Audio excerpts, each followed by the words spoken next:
Footballer Rafael Tudor গ্রাম আমতলীপাড়া। এটি শুধু একটা গ্রাম নয়, শত বছরের ইতিহাস, সংস্কৃতি আর মানুষের গল্প বয়ে বেড়ায়। বাংলাদেশের উত্তর অঞ্চলে ছড়িয়ে থাকা সাঁওতাল গ্রামগুলো যেন এক একটি জীবন্ত ইতিহাস। আমতলীপাড়া গ্রাম, যেখানে ঘরের দেওয়ালে লেগে থাকে লোকশিল্পের ছোঁয়া, মাঠে ভেসে আসে পরিশ্রমের ঘ্রাণ, আর আকাশে মিশে যায় উৎসবের গান। কিন্তু এই আমতলীপাড়া গ্রামের ঐতিহ্য আজ বিলুপ্তের পথে। কিন্তু কেন? চলুন জেনে আসি সাঁওতাল অধ্যুষিত এই গ্রামের বিলুপ্তপ্রায় ঐতিহ্যের কথা।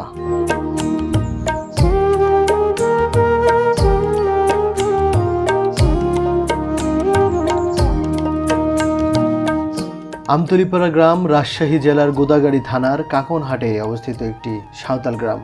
ঢাকা থেকে খুব সহজে আসা যায় রাজশাহী শহরে, বাস, ট্রেন, এমনকি বিমানেও আসা যায় খুব সহজে। তবে রাজশাহী ট্রেন যোগাযোগ খুব ভালো থাকায় আমি নিজেই রেফার করি ট্রেনে যাতায়াত করার। রাজশাহী শহরের রেলগেট এলাকা থেকে বা কোর্ট স্টেশন থেকে সিএনজি করে সরাসরি আসা যায় কাকনহাটে। কাকনহাট আসার আরেকটি সহজ মাধ্যম হচ্ছে ট্রেনে করে।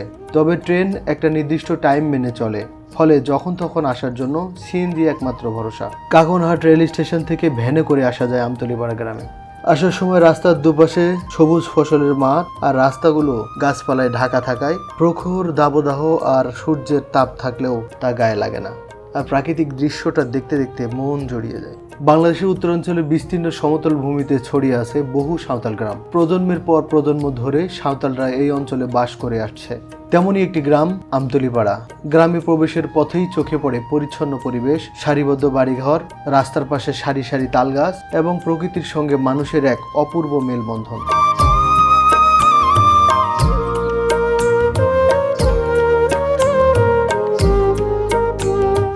আমতলীপাড়া গ্রামের বাড়িগুলো মাটির তৈরি। অনেক বাড়ির দেওয়ালে দেখা যায় রঙিন নকশা এবং লোকশিল্পের ছোঁয়া। প্রতিদিনের জীবন শুরু হয় খুব ভোরে। কেউ যায় মাঠে কাজ করতে, কেউ গৃহস্থালির কাজে ব্যস্ত হয়ে পড়ে। কৃষি তাদের জীবন জীবিকার প্রধান উৎস। ধান, ভুট্টা, গম এবং বিভিন্ন শাকসবজি চাষ করে তারা জীবনযাপন করে। এই গ্রামের মহিলারা খুবই পরিশ্রমী। তারা ঘর ও মাঠের কাজ সহ গরু, ছাগল, হাঁস, মুরগি সবকিছু নিজেরাই সামলায়। এই আমতলীপাড়া গ্রামের কৃতি সন্তান, সাঁওতাল জাতির গর্ব, ফুটবলার রাফায়েল টুডু এই গ্রামেরই মাঠে ঘাটে চড়ে বেরিয়েছেন এক সময়। তিনি এখন মোহামেডান স্পোর্টিং ক্লাবের একজন খেলোয়াড়।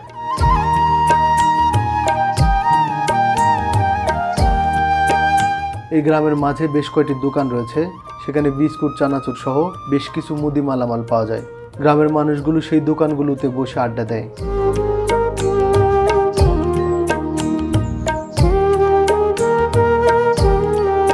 সাঁওতাল সমাজ আগে শিক্ষা দীক্ষায় পিছিয়ে থাকলেও বর্তমানে তারা পড়াশোনা করছে এবং বিভিন্ন জায়গাতে চাকরি করছে।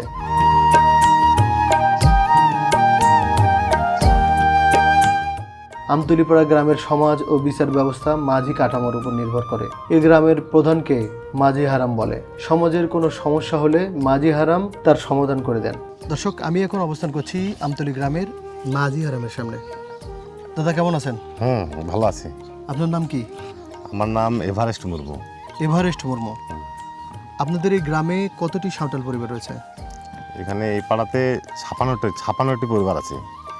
এর মধ্যে সবাই খ্রিস্টান ধর্মে? একটা বাড়ি বাদ দিয়ে সবটাই। মানে একটা পরিবার বাদ দিয়ে। ওদের হচ্ছে সারি ধর্মে রয়েছে, আপনারা খ্রিস্টানে চলে আসছে। এই আমতলীপাড়া গ্রামটি মোটামুটি আদিবাসী এবং বাঙালি কাছাকাছি। কিন্তু এখানে হচ্ছে আমাদের একটা পূর্ব পাড়া, পশ্চিম পাড়া একটা আছে পিছনে। ও পাড়াতে আবার 32টা পরিবার আছে। এখানে 56টা, আবার 56টা ছাড়া 32টা আরো। তার মানে হচ্ছে ওটাও আমতলীপাড়ার মধ্যেই পড়ে। আচ্ছা, তাহলে এই যে আপনারা দীর্ঘদিন থেকে এখানে বসবাস করছেন, বাঙালির দ্বারা কোনোভাবে মানে কথা, আচার, ব্যবহার কোনো কিছুতে কি মনোকষ্ট বা আলাদা কিছু অনুভব করেছেন? না, এরা আমাদের সেই গ্রামবাসী একই মানে খুব ভালো ব্যবহার করে আমাদের সাথে এবং আমাদেরকে সম্মান করে, আমরাও সম্মান করি। মানে সবকিছু মিলিয়ে বাঙালি আর আদিবাসী খুব সুন্দরভাবে বসবাস করছে। মানে ওইরকম ভাবে ভাবার কিছু নাই যে আপনাদেরকে ছোট চোখে দেখে, ওরকম কোনো ইয়ে নাই। আচ্ছা, আপনার পরিবারে কতজন? আমার পরিবারে আমরা 4জন। আপনি, আপনার ওয়াইফ? হ্যাঁ, আমার ছেলে মেয়ে একদম বরাবর। ছেলের স্বাদও আছে, মেয়ের স্বাদও আছে। ছেলে কত বড়? ছেলে এখন ইন্টারে, এখন বাইরে আছে। বাইরে কোথায়? এই কাজে ঢুকাইছি, মানে আরএফএল। আরএফএল আচ্ছা আচ্ছা। ঠিক আছে। আর মেয়েটা তো মেয়েটা ছোট, কি এখন শিক্ষিত পড়াশোনা হচ্ছে? করছে। আচ্ছা।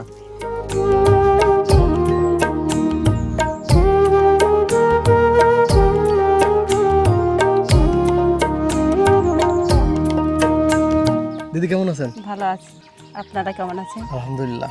আপনার নাম কি? আমার নাম মমতা হেমব্রম। মমতা হেমব্রম। আপনার গ্রামের বাড়ি কি এটাই, মানে আমতলি পাড়া? না, এটা শ্বশুর বাড়ি। শ্বশুর বাড়ি। আপনার বাবার বাড়ি কোথায়? মাডল আদারপাড়া। এই মুন্ডুমলার দিকে? না না, মান্ডুয়েল। মান্ডুয়েল। কাকন থেকে 3 কিলোমিটার ভিতরে। হ্যাঁ। গ্রামের নাম কি বললেন? আদারপাড়া। আদারপাড়া। তা আপনার বিয়ে হয়েছে কত বছর হয়? 23 বছর পড়লো। 23 বছর। আপনার সন্তান? 3টা। 3টা? জি। কয়টা ছেলে কয়টা মেয়ে? 2 মেয়ে 1 ছেলে। 2 মেয়ে 1 ছেলে।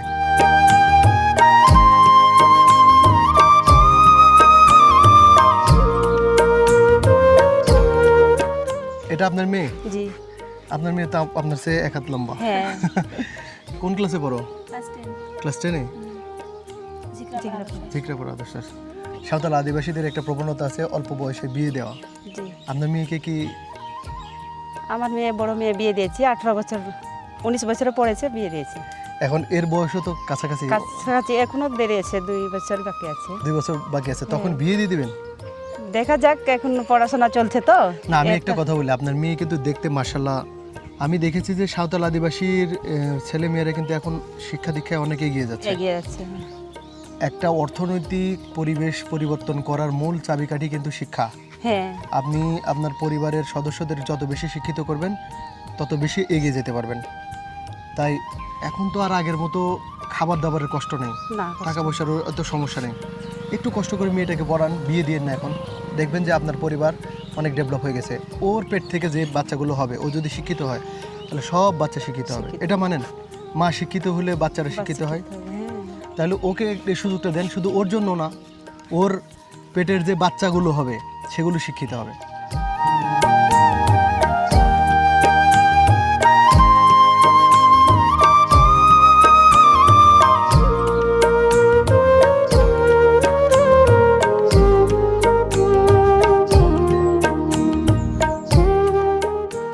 দর্শক, আমি এখন আমতলি পাড়ার একটি সাঁওতাল বাড়িতে প্রবেশ করব। আমরা যে দেওয়ালটি দেখতে পাচ্ছি এটি হচ্ছে মাটির দেয়াল, উপরে রং করা, মাটি দিয়ে রং করা, যেটাকে ল্যাপা বলা হয় আঞ্চলিক ভাষায়। নিচে আবার আলপনা করাও আছে। আর এই যে মেন গেট বাড়িতে প্রবেশ করার। একটা ইনফরমেশন দিয়ে রাখি দর্শক, আপনারা খেয়াল করে দেখবেন যে সাঁওতাল আদিবাসীদের ঘরে বা বাড়িতে প্রবেশের পথটা শুরু হয় চিকন হয়, মাটির ঘরের হইলে চিকন হয়, আমরা যেটা লক্ষ্য করে দেখি। এটাও সেরকমই। একটু ভিতরে ঢুকে দেখি। এই যে বাড়িটা, ওনারা মাটির বাড়িটাকে ভেঙে ইটের বাড়ি করেছেন। উঠানটা আসলে মাটিরই রয়েছে, লেপে লেপে সুন্দর করে রেখেছে। উপরের ওয়ালটারও ওনারা ইট দিয়ে করেছেন, দরজা টিনের লাগিয়েছেন, মানে মোটামুটি সেমি পাকা বাড়িতে রূপান্তর করেছে। এখানেও থাকার একটা ব্যবস্থা আমরা গ্রামে দেখে থাকি এটা, কারণ হচ্ছে সাঁওতাল আদিবাসীদের প্রত্যেকটা ঘরে ঘরে হাঁস মুরগি গরু ছাগল থাকে। এই হাঁস মুরগি গরু ছাগল রেখে ঘরের ভিতরে দরজা বন্ধ করে ঘুমানোটা অনেকটাই অসন্তোষজনক, রিস্ক থাকে, সেজন্য বাইরে থাকার ব্যবস্থা থাকে। এখানে দেখতে পাচ্ছি রান্না বান্নার মাটির চুলা, আর এই রান্নার ঘরটাকে ছাউনি দেওয়া হয়েছে। এখানে টিন দিয়ে এবং বিভিন্ন গাছের পাতা দিয়ে এই রান্না করার সময় বৃষ্টি বা রোদ থেকে বাঁচার জন্য। আর এই পাশটাতে আমরা দেখতে পাচ্ছি গরুর গোয়াল, মুরগির কুঠি, মুরগির ঘর, এর ভিতরে মুরগি থাকে আর এর ভিতরে থাকে গরু। আর এটা হচ্ছে বাহির বাড়ির দরজা। আমরা এর আগেও দেখেছি সাঁওতাল বাড়িতে 2টি দরজা থাকে, একটা সামনে বেরোনোর এবং একটা পিছনে বেরোনোর। এখানে মুরগি রাখা হচ্ছে, একটা সাইকেল দেখতে পাচ্ছি। এই সাইকেল দিয়ে ছোট দূরত্বের কোনো জায়গায় যাওয়া আসা এসব কাজে ব্যবহৃত হয়। আর বাড়ির উঠানটা ফাঁকা। সাঁওতাল বাড়িগুলো এরকমই হয়।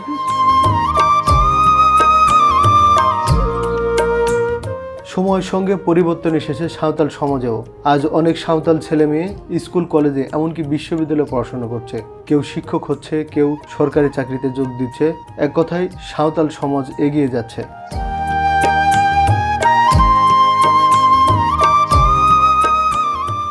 সব সৌন্দর্য ও সাফল্যের মাঝেও রয়েছে কঠিন বাস্তবতা।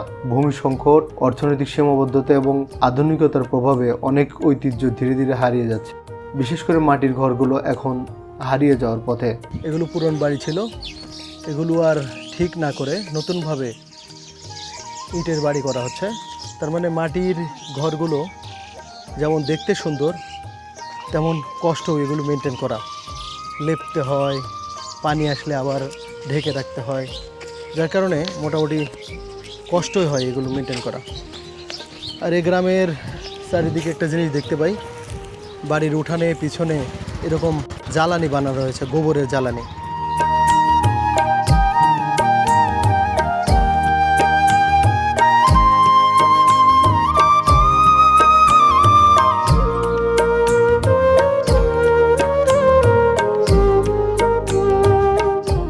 সাঁওতাল গ্রাম আমতলীপাড়া শুধু একটি গ্রাম নয়, এটি মানুষের গল্প, প্রকৃতির গল্প এবং একটি জাতিগোষ্ঠীর শত বছরের ঐতিহ্যের গল্প। যতদিন তাদের গান থাকবে, মাদলের সুর থাকবে, আর থাকবে তাদের সংস্কৃতির প্রতি ভালোবাসা, ততদিন বেঁচে থাকবে সাঁওতাল সমাজের অনন্য পরিচয়। তবে তার মধ্যে আশার সংবাদ এই যে, আধুনিকতার এই যাত্রায় নিজেদের সাংস্কৃতিক পরিচয় ধরে রাখার চেষ্টা সাঁওতাল সমাজ চালিয়ে যাচ্ছে। ভিডিওটি ভালো লাগলে লাইক দিন, শেয়ার করুন এবং মানুষ, প্রকৃতি ও সংস্কৃতির আরও গল্প জানতে চ্যানেলটি সাবস্ক্রাইব করুন। আমি বিদায় নিচ্ছি, দেখা হবে নতুন কোনো গল্পে। ততদিন ভালো থাকুন, সুস্থ থাকুন। আল্লাহ হাফেজ।